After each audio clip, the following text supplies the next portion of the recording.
Corey's very straightforward, but he knows what he's talking about. Like, whatever he says, I know it's gonna be good advice, even though it may not be the thing I want to hear. Corey, he'll do what's best for the team, even though you may not like it at all, but we're gonna be competitive, and whatever works, he'll apply. And he is awesome. He's a very technical coach.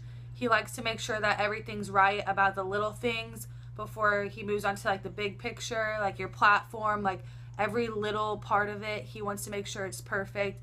The way you're taking your approach, he wants to make sure it's perfect. It's pretty awesome. He doesn't put up with any drama.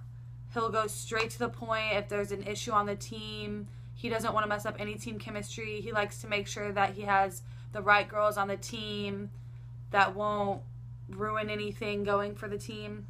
The practices are always challenging. He really cares about you and like the person you are.